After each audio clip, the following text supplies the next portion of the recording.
left and right atria, and that is actually hidden up under here, underneath this aorta and the pulmonary trunk. So, you know, up underneath there is a little wall. And the SA node before that one. What's that? The SA node before the atrial node. Right, and we'll get to that too. Yeah. Let's talk in terms of ventricles. Ventricles are your two discharging chambers. They are located inferiorly on your heart. So these two large chambers here near the bottom or apex are going to be the ones that pump the blood out of your heart. Notice the walls of your atria are not very thickened with myocardium, because where are they sending their blood? Next door to the ventricles. Their contraction doesn't have to be very strong. You know when you get your blood pressure taken, it's something like, what, 120/80? That 80 is the pump behind the atria, not a large amount of pressure. The 120, that's the ventricle. Boom, a lot of pressure behind that blood, pumping that blood where? Let's start with right ventricle. Lungs. Go up through this pulmonary trunk. Notice it is blue. It is a pulmonary artery, and it does come back here and split, going to left and right lungs. It does carry deoxygenated blood, so that's why this is an oddball. There you've got a blue artery. All right, left ventricle. Notice the massive thickness here of the myocardium. To send blood next door to each lung requires some pressure, but nothing like the pressure in your left ventricle, because where is that sending blood? Whole body. To the whole body. What do we call that flow to and from the body? Systemic. That's systemic flow. So whereas right ventricle is involved in pulmonary flow, or the pulmonary circuit, the left ventricle is involved in a systemic circuit. So you're right. We're going to pump that blood out of the left ventricle. We're going to send it up and through this big red artery known as what? Aorta. Aorta.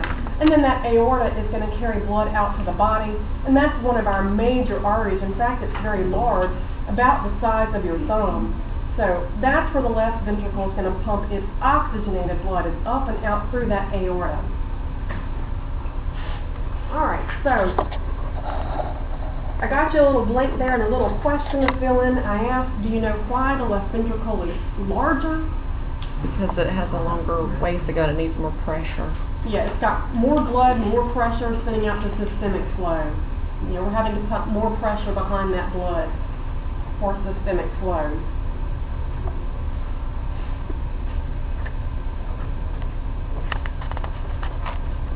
I mentioned too the interatrial septum.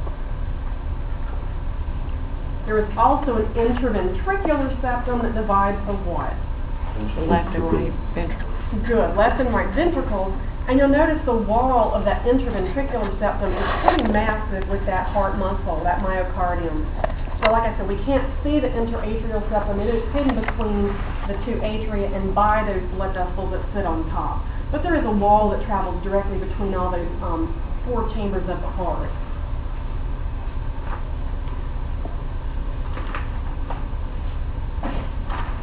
How about questions so far? Make sense so far? I know you've had a lot of this in lab, right? Okay. All right, let's flip on over to page 38 and talk about the atrioventricular valve and the semilunar valve.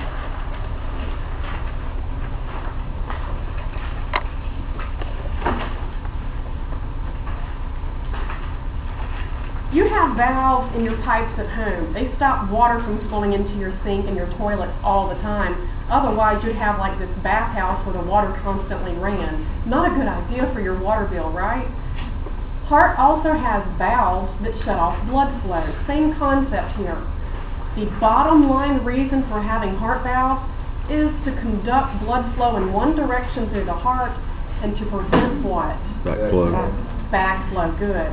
So we want to make sure that the heart is letting the blood flow in a pathway through and not gurgling backwards to previous locations. Let's see, I start you off on page 38 with your atrioventricular valves, or AV valves for short. There are two of these valves located between the right atrium and left ventricle. No, right atrium and right ventricle. Left atrium and left ventricle. That'd be a heck of a valve, wouldn't it? Mm-hmm. What do we call the name of the valve between right atrium and right ventricle? Tricuspid, good. If you get confused there, just keep in mind that tricuspid carries an R for the right-hand side of your body. So tricuspid is the AV valve between right atrium and right ventricle. Between left atrium and left ventricle, we have what valve? Bicuspid or mitral. Bicuspid valve or mitral valve.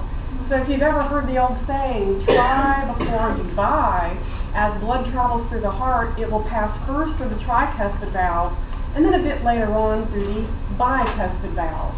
For whatever reason, they've got two names for the bicuspid valve, so just make sure you tuck back in there in your brain somewhere that mitral valve is the alternate name for the bicuspid valve. I know you've probably heard of things like heart murmurs and mitral valve prolapse and stuff like that. Why do you think that mitral valve is the one we talk about that's got problems? Less pressure. Exactly, the most pressure. The right-hand side is less pressure. That is simply taking blood to the pulmonary circulation. The left-hand side, however, takes that blood where?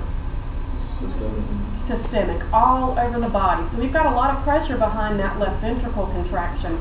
And for that reason, you'll hear most commonly about mitral valve prolapse or mitral valve problems because it's the one most affected by that pressure in the heart. All right. You'll notice that these two heart valves are anchored by a type of string. They actually call it heart strings. These are called what? Chordae. Good, chordae tendineae. And they are anchored to little tiny muscles inside the ventricles called? Papillary. Capillary muscles. Capillary means nipple, and I kind of think you can see that in here. They do stick up like a little tip, and that's of course where the heart string is anchored. When the ventricle pulls down, it yanks on those strings, and what does that do to those heart valves? Close. It closes them. Think of it this way. These are strings on a parachute. And when you jerk down on the strings of a parachute really hard, you're going to make this thing close up. There are three cusps here on the right-hand side that will shut. On the left-hand side, there are two cusps that will shut. So the action of those capillary muscles and the contraction of the ventricle pulls on those heart strings, shutting off those valves, preventing what from happening? Backflow. So what that means is when each of your ventricles is full of blood, and that's going to happen simultaneously, we're going to have those ventricles contract. As they contract, they pull shut each of your atrioventricular valves, preventing blood from spewing back up into the atria, forcing it to go through these two valves here, known as your semilunar valve. So we're essentially creating a single pathway for blood to flow, not letting it spew backwards up into those two atria, but forcing it out of the heart through either the pulmonary trunk or through the aorta. So that's what we're looking at here with these atrioventricular valves. The heart strings are pulled by the capillary muscles in the ventricle, slamming those valves shut. We'll talk a little later on in this chapter about listening to heart sounds, but you probably have heard that lub-dub, lub-dub, lub-dub of a heartbeat before. And that's not the ventricles contracting, that's these valves slamming shut. So part of that lub-dub noise of a heartbeat, the first part is the AV valve slamming shut.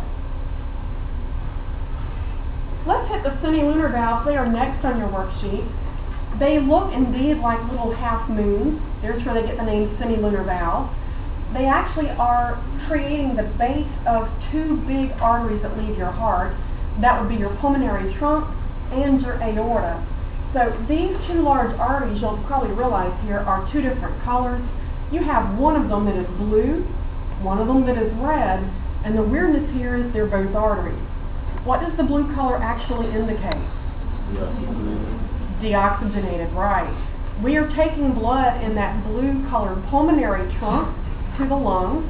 We're going to drop off that blood and do gas exchange, coming back to the heart in the Left atrium. Left atrium, good. So we're going to come back in the left atrium. The blood in this aorta, of course, is very oxygenated, and it travels to the body. That systemic flow eventually comes back by way of SVC or IVC. So that's what we're looking at here, is these two large arteries leaving the heart have these big semilunar valves guarding their bases. So let's go back and replay this scenario. As we pull down on these heart strings, we shut off your AV valve, preventing blood from going back up into the atria. Now blood is trapped in right ventricle and in the left ventricle. The pressure is rising, the muscles are contracting. We have one place only for that blood to go. It is where? Pulmonary and aorta. Semilunar, good.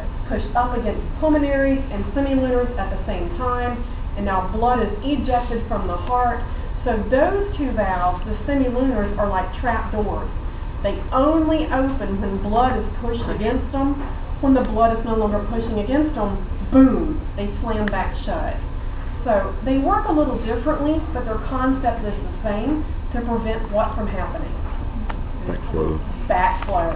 Because as blood is pumped up through pulmonary trunk and the aorta, we don't want the blood to just drain back down into the two ventricles. So we slam shut those two semilunar valves.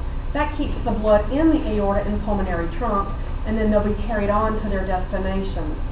So again, that lub-dub of a heart sound, part of that sound then comes from the SLV valve slamming shut, those semilunars slamming shut at the end of contraction. Okay.